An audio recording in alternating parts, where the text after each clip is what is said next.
بسم الله الرحمن الرحيم. الحمد لله رب العالمين، والصلاة والسلام على رسوله الأمين محمد وآله وصحبه أجمعين، أما بعد. ikiwa ni tarehe 14 mwezi wa Rabiul Awwal mwaka wa 1440 katika darasa ya risala sifatu az-zawjati salihah. Katika kikao kilichopita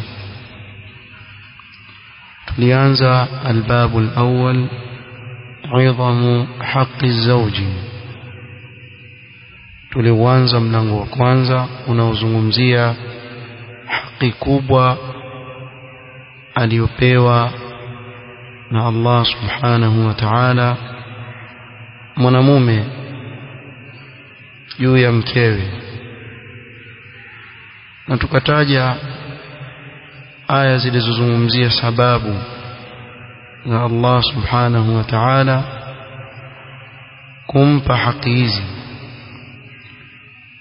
Kadhalika tukataja baadhi ya hadithi za Mtume sallallahu alaihi wasallam zinazoeleza haki kubwa alionayo mume, na tulibakisha sehemu katika mlango huo ambao biidhnillah ta'ala tutauendeleza katika kikao chetu cha leo. قال وعن أبي هريرة رضي الله عنه أن رسول الله صلى الله عليه وسلم قال، حديث أبي هريرة رضي الله عنه، نتوم صلى الله عليه وسلم سمع: لا يحق للمرأة، نكون رواية لا يحل للمرأة، si halali wala si haki kwa mwanamke antasuma wa zawjuha shahidun, awe atafunga hali ya kuwa mume wake si msafiri yuko pale.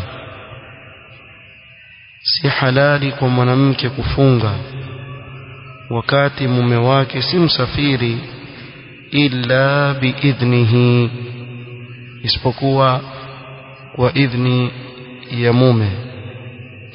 قال النووي رحمه الله تعالى في شرح مسلم، الإمام النووي katika sharh ya Muslim asema: وسببه أن الزوج له حق الاستمتاع بها في كل الأيام، sababu yake kuwa si halali kwa yeye kufunga wakati mumewe si msafiri yupo, isipokuwa kwa idhni yake, kuwa yule mume ana haki ya kustarehe na mke wake katika masiku yote.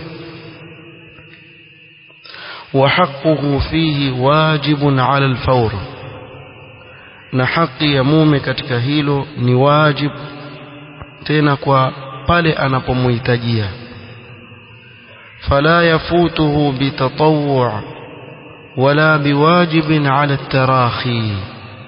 kwa hivyo haki yake hii haiwezekani kuikosa kwa sababu ya jambo ambalo ni la sunna, bimaana kufunga saumu ya sunna, au kufunga saumu ambayo ni ya wajib lakini ala tarahi, bimaana upo wakati mwingine aweza kufunga, isipokuwa ikiwa wakati umedhikika. Katika hali kama ile itamlazimu yule mwanamke, kwa mfano adaiwa katika saumu ya Ramadhani, alipe. Ama ikiwa muda uko, ni wajibu juu yake kumuomba idhni mumewe kabla ya kufunga, iwe ni saumu ya sunna au saumu ya faradhi ambayo ni ya kulipa, bimaana kuna wakati mwingi aweza kulipa. Kwa hivyo katika hali kama hii ni lazima amuombe idhni. Ama somo ya Ramadhani ni wajib kwake yeye mke na mume, ile haiombwi idhni, ile ni wajib juu yake kufunga. Kwa hivyo hapa kinachokusudiwa ni somo ya sunna ama somo ya faradhi ambayo ni ya kulipa, ikiwa bado kuna wakati wa kutosha ambao aweza kulipa. Qala wama anfaqat min nafaqatin an ghairi amrihi, na chochote anachokitoa yule mke, katoa sadaqa bila amri ya yule mume, katika kitu ambacho si kupita mipaka, yani akatoa kitu kidogo ambacho yule mume akisikia hatokasirika wala kuudhika na jambo hilo, fa innahu yuadda ilayhi shatruhu, yule mume atapata nusu ya ajri ya anayopata yule mke, hata ikiwa hajui, hata ikiwa ni bila ya idhni yake, atapata nusu ya ajri. Na hapa tunaona haki kubwa ambayo Allah subhanahu wa ta'ala na mtume wake sallallahu alayhi wasallam wameiweka wazi ya mume. قال العلامة الألباني رحمه الله تعالى: فإذا أوجب على المرأة أن تطيع زوجها في قضاء شهوته منها, ikiwa mtume sallallahu alayhi wasallam amewajibisha juu ya mwanamke kumtii mumewe anapotaka kukidhi shahwa yake kwa mkewe, فبالأولى أن يجب عليها طاعته فيما هو أهم من ذلك, basi min babi aula awe itakuwa ni wajib juu yake kumtii mume wake katika yale ambayo ni muhimu zaidi kuliko jambo la shahwa. Mimma fihi tarbiyatu auladihima, ingia ndani yake kuwalea watoto wao, wa salahu usratihima, na kutengenea kwa familia yao, wa nahu dhalika min alhuquq alwajibat, na mfano wake katika haki ambazo ni za wajib. Na hapa kuna fikra ambayo imeingizwa na baadhi ya watu kwa baadhi ya wanawake juu ya waume zao, kuwa mke, na hii maal asaf mimi nishawasikia baadhi ya makadhi wakizungumza maneno, wasema kuwa mke si wajib juu yake zile kazi za nyumbani, kumpikia mume, kwa mfano kumfulia nguo mume wake, si wajib juu yake. Yeye hakuolewa kwa ajili ya kuja nyumbani kupika, hakuolewa kwa ajili ya kufanya kazi yoyote ndani ya nyumba. Kwa hivyo ameolewa kwa ajili ya kitu gani? Kwa ajili ya starehe peke yake. Hivi ndivyo wanavyoleta sura kwa kina mama, na ukweli wa mambo sio hivyo, bali ni wajib juu ya mke kumtumikia mumewe. Na nyote mwafahamu kuwa Fatima radhiallahu anha alikwenda kumshtakia mtume sallallahu alaihi wasallam kazi nyingi anazozifanya za mumewe Ali ibn Abi Talib radhiallahu anhu arda. Mtume sallallahu akamfundisha zile tasbiha, ni kufundisha kilichokuwa bora kuliko mfanyikazi. Akamwambia kabla hujalala leta tasbih kadha, tahmid kadha na takbir kadha, ni bora kuliko mfanyikazi. Bimaana ukileta hizi adhkar zitakupa nguvu ya kufanya kazi yako. Wala mtume sallallahu hakumuita Ali akamwambia sikiliza wewe, sikukupa binti yangu akufanyie wewe kazi. Na yule ni binti ya mtume Muhammad sallallahu alaihi wasallam. Kwa hivyo usidanganywe mke na fikra za baadhi ya watu wanaokuambia kuwa wewe huna kazi. Na ndio maana utapata baadhi ya wanawake wakisimama wakianza kuhesabu fadhila zile juu ya mume. Mimi nakufanyia hivi, mimi nakufanyia hivi na hivi, mimi nakufanyia vile, akawa jeuri ndani ya nyumba kwa sababu ya jambo ambalo ni wajibu juu yake kulifanya. Akawa ahesabu kwa hili jambo ni fadhila amfanyie yule mume. Bimaana waweza kuamka wewe asubuhi, vipi chai? Leo uenda bila chai leo. Kwani wajibu juu yangu kupikia chai wewe? sio wajibu wangu mimi kukupikia wewe chai wala nini, wewe nenda zako bila kula. Kama wataka jiko lile nenda kapike mwenyewe. Mwanamke wadanganywa, kisha akiongezeka mwenzako kukusaidia usikasirike.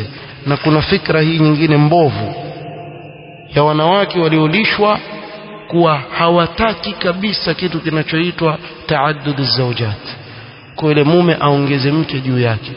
Anidharau, wewe usipike, usimfudie mumewe, usimpigie pasi. Haya yote umeambiwa wewe sio wajibu, sio? Kuna mwingine atayafanya hayo na ziada, na siku akiongezwa atajua kuwa ni wajibu haya. Utaona yote yatafanywa barabara, yatafanywa vile inavyostahili. Wewe hujaamka wewe hapo hapo. Na hii ni siri kwa wanaume. Mwanamke haadabishwi kwa kupigwa, afundishwa adabu kwa kuongezewa mke. Ukiongeza mke wa pili, wallahi nakwambia atafanya kazi wewe ajabu, utakuwa rais bila nchi. Hii siri, na nayasema wazi kwa sababu wako wanawake walio na fikra potofu kama hizi, ili wazinduke kuwa mumewe ndani ya nyumba ni wajibu juu yako kuhakikisha kuwa ile mambo ambayo ni muhimu ndani ya nyumba yatapatikana: kumpikia, kuhakikisha nguo zake ziko sawa, kazi za nyumbani, kuwalea watoto na mengineyo. Haya ni wajibu juu yako kama mke ndani ya nyumba. Kinyume cha hivyo utakuwa umepunguza mambo ambayo ni wajibu juu yako kama mwanamke. Haya ni mambo muhimu yafahamike. Na tukilisema hili hatumaanishi kuwa mume awe jeuri ndani ya nyumba. Itakuwa njidude pumbavu pia, itakuwa njidude jinga likifanya jeuri ndani ya nyumba. Bali wewe watakikana ujipambe na akhlaqi njema na mazungumzo mazuri mbele ya mkewe. Mtume sallallahu alayhi wasallam amewasifu kuwa wabora kati yenu nyinyi ahasinukum akhlaqa, ni wale walio na tabia njema zaidi.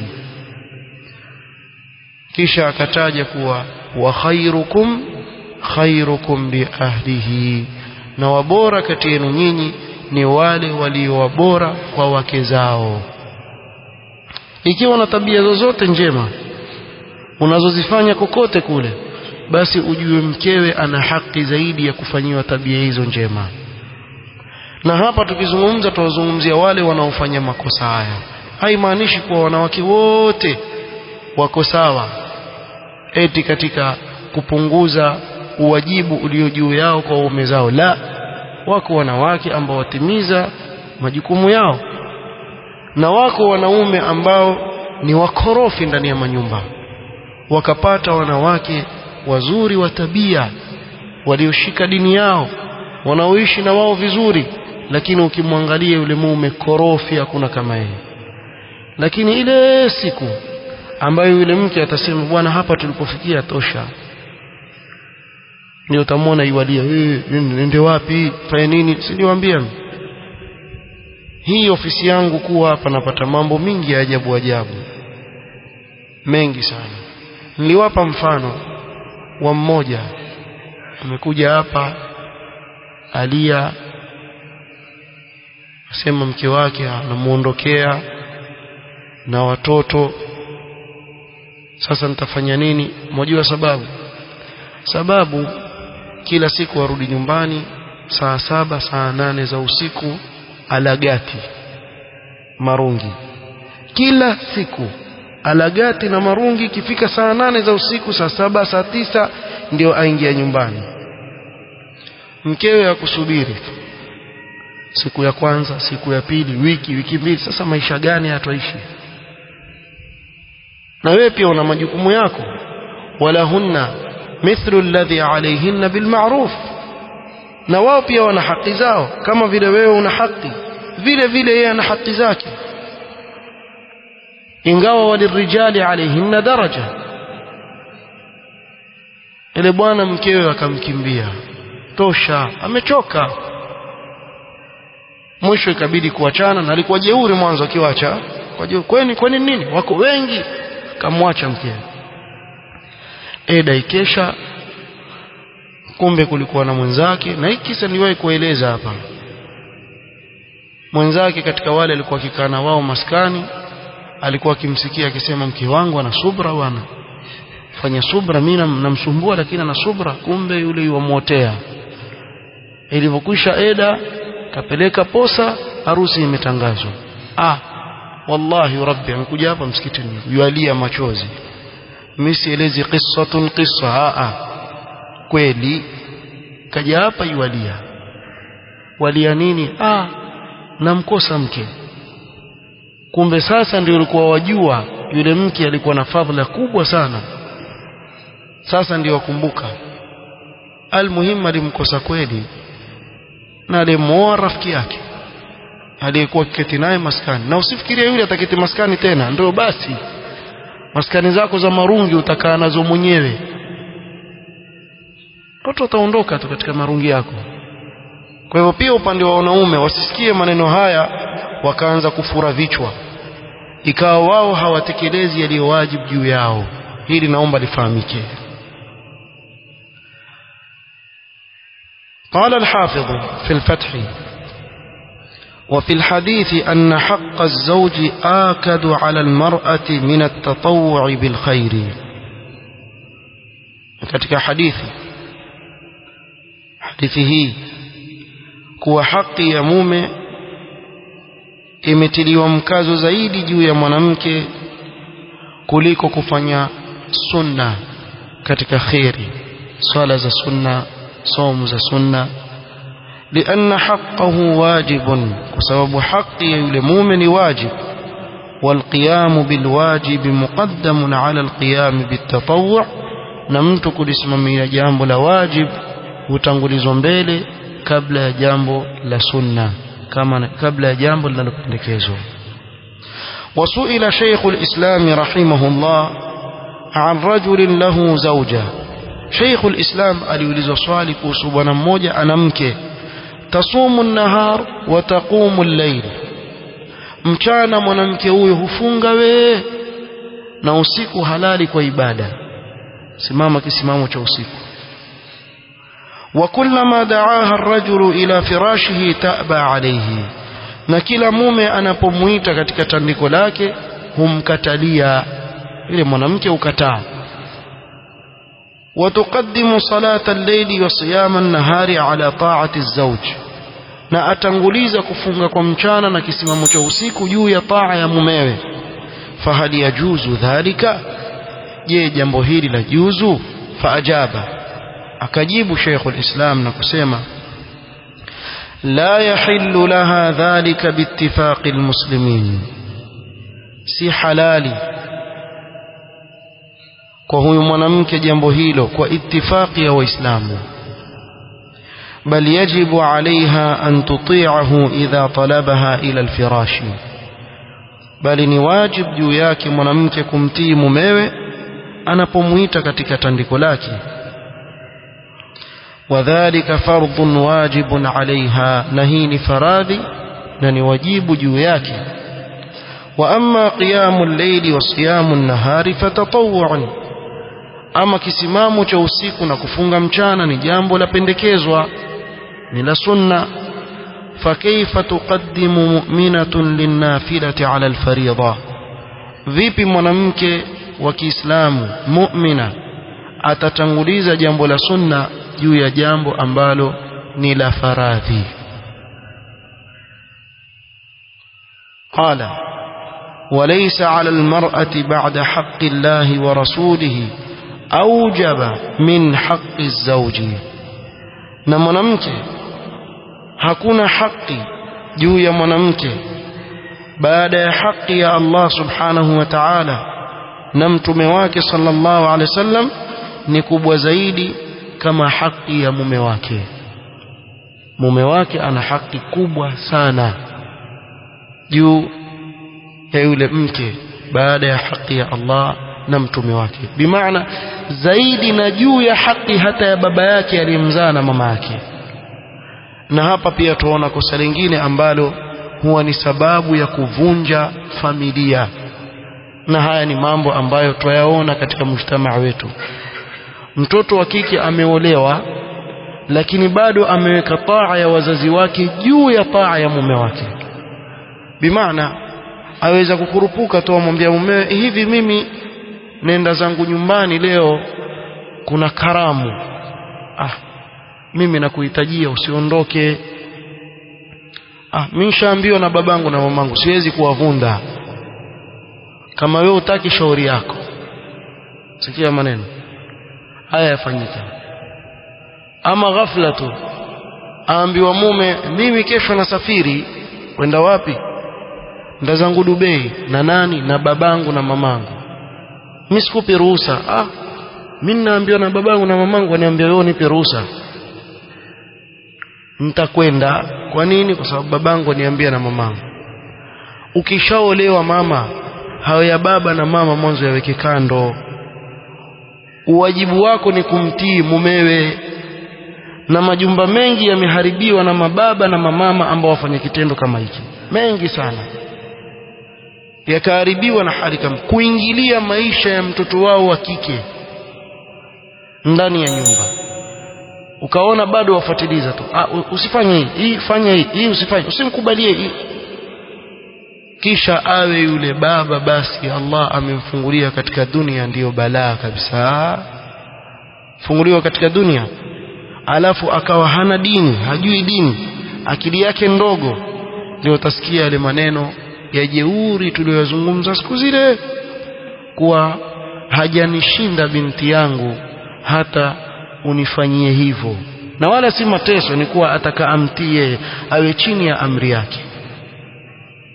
Na usawa ni kuwa yule binti anapoolewa amri yake iko kwa mumewe. Bimaana hawezi kufanya jambo lolote ambalo lahitaji idhni ya mumewe, isipokuwa ni mpaka apewe idhni na yule mume.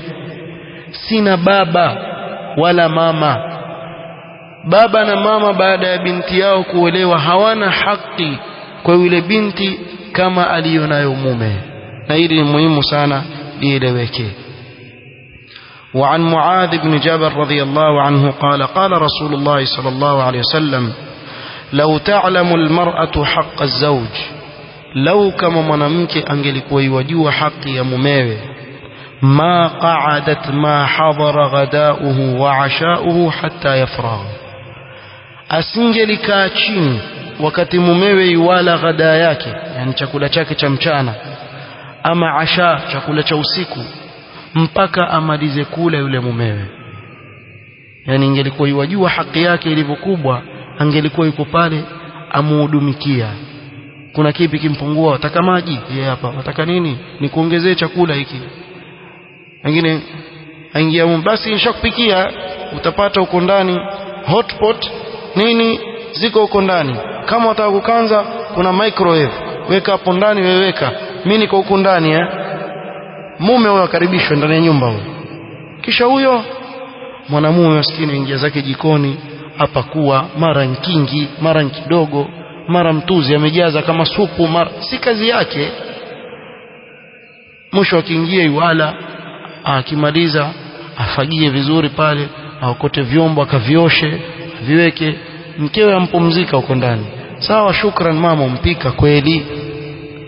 Kama umechoka basi angalau mwambie basi leo nipe ruhusa na kuwekea hizi vitu, naenda kupumzika, nachoka. Sawa. Lakini kila siku ni mtindo huu, endelea tu, ndio mtindo wanavyofanya. Wallahu almusta'an, wallahu almusta'an. Mambo mengine si ya kupita mipaka, usione kupita mipaka, la. Ndio furaha ndani ya nyumba huwa namna hii. Kuna mambo yaweza kuona ni madogo, lakini yaleta furaha ndani ya nyumba. Na upande wa pili pia aweza kuwa yule mama jazakallahu khairan, ahudhurisha chakula, afanya hivi afanya vile, yule mume ameingia pale ndani mashaallah, yuala akitia tu mdomoni chumvi baba zima wewe, baba zima wewe.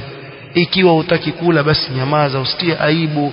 Hujui ile tabu aliyoipata huyo mama ndani ya nyumba, labda amechomeka, labda amefanyika hivi, watoto wamemsumbua ndani ya nyumba, wewe huna shukrani pia. Amekaa na wewe pale, hakikisha kila kitu wala vizuri na nini, basi jeuri, akila hivi mara tia dosari hivi, mara tia dosari hivi, mara tia dosari hivi. Kisha ukimaliza kula ainuka yeye tu, si wenda huko jikoni kuosha mkono. Mtume sallam alikuwa akiwasaidia wake zake, chukua angalau kisani kimoja, danganya na wenda nacho jikoni, sema mimi naondoa hii, kwa vile wewe umpika, mimi nafanya bidii angalau nikusaidie kuondoa, na mimi naondoa. Yesi bosi, ingia ndani ya nyumba, ashalishwa, ashafanywa kila kitu, kisha akimaliza ainuka enda zake, hata hajadi. Hii pia ni upungufu upande wa nani? Upande wa wanaume. Na upande wa pili ni ule ambao tuliotaja, angalau pia dada zetu wasione washambuliwa wao sana. Huku upande wa pili pia kunao matatizo, wengine wana matatizo. Lini mwisho ulishika kisahani ukakiosha ukamsaidia mkewe kama alivyokuwa akifanya Mtume sallam, wala si ubwege, kama alivyofanya Mtume sallam? Ama angalau basi ukabeba ukapeleka, na basi mimi nakufikishia hapa visahani viko 3, mimi nabeba 2 na viregesha. Basi jambo dogo tu, ule ubinadamu angalau humfurahisha yule mwenzako, mkaishi na furaha ndani ya nyumba. الباب الثاني الترغيب في طاعة الزوج وإرضائه. mahimizo aliyopewa mke katika kumtii mumewe na kumridhisha mume wake. عن أبي هريرة رضي الله عنه قال قال رسول الله صلى الله عليه وسلم إذا صلت المرأة خمسها, mwanamke akiswali swala zake 5 kwa wakati wake, wasamat shahraha, na akafunga mwezi wa Ramadhani, wahassanat farjaha, akahifadhi tupu yake asiingie katika uchafu, wa ata'at zawjaha, na akamtii mumewe. Mambo mangapi haya? La kwanza ni swala, la pili ni saum, la tatu ni kujihifadhi mwili wake, la 4 ni kumtii mumewe. Mambo haya ambao ukiyatizama wayaona ni sahali kabisa, waweza kuyafanya. Sikiliza mwanamke, ajiri yako unaoipata ukiwa na mambo haya. Qila laha, ataambiwa yule mwanamke siku ya kiyama, udkhulil jannata min ayi abwabil jannati shiti, ingia peponi kwa mlango wowote wa pepo unaotaka wewe. Wallahi, kwa mwanamke amepewa njia sahali sana ya kuingia peponi, lau kama atashikamana nayo. Aswali swala zake, afunge somo yake, ahifadhi kiwiliwili chake, na amtii mume wake. Huyu ataambiwa siku ya kiyama aingie kwa mlango wowote wa peponi anaotaka yeye aingie. Fursa hii, Allah, fursa kama hii tusiipoteze. Sahali sana kwa yule ambaye Allah atamfanyia wepesi. Waqala sallallahu alayhi wasallam, Mtume sallallahu alayhi wasallam akasema, nisaukum min ahli aljanna, wake zenu katika watu wa peponi. Mwanamke, sikiliza, ukiwa na sifa hizi wewe ni katika wa peponi biidhnillah ta'ala. Alwadud, yani alkathirat alhub, anayempenda sana mumewe. Usidanganywe kwamba utakuwa mjinga wewe, usimuonyeshe wampenda. Muonyeshe wampenda, tena muonyeshe wampenda sana. Ni katika sifa ya wanawake wa peponi, muonyeshe mumewe kuwa wampenda. Hakuna chochote katika hiyo, wala wewe huja kuwa mjinga, bali ndivyo sheria inavyokuamrisha. Na huyo anayekwambia hivyo mrongo, ataka kukuvundia nyumba yako. Mpende sana mumewe. Alwadud, mwanamke mwenye sifa ya kumpenda sana mumewe. Alwalud, alkathiratul walad. Na hapa isieleweke kuwa alwalud ni mwanamke anayezaa kinyume chake ni tasa, kwa hivyo tasa si katika wanawake wa peponi. Si maana yake. Maana yake ni yule mwanamke anayependa kizazi, hata akiwa hakujaaliwa kuzaa, lakini apenda na yeye angalau lau kama angelikuwa na watoto tena wengi, kinyume na baadhi ya wale ambao wameathirika na fikra za kikafiri. Watoto wawili basi kama paka vile, yani kama fuga paka, watoto wawili basi.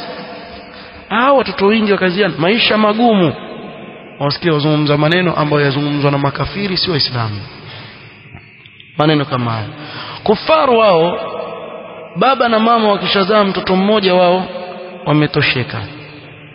Kwa sisi tutarajia kuwa baada ya kizazi hiki, tuseme kwa mfano cha makafiri, ikiwa kizazi chao kilikuwa na watu 100, basi kizazi kinachofuata kitakuwa na wangapi? Kitakuwa na 50. Manake si watu wawili wazaa mmoja, kwa hiyo itapungua kwa nusu. Lakini sisi sisi tumeambiwa tanakahu takthuru, tuzaane tuwe wengi. Yani bimaana wakifa wawili wanawacha kama 15, 10, 15, 20. Kisha baadaye wale tutawashinda nguvu biidhnillahi taala, ikiwa hawa watashikamana na dini. Na kiyama Mtume sallama atajifakhirisha juu ya mitume wengine kwa wengi wa wafuasi.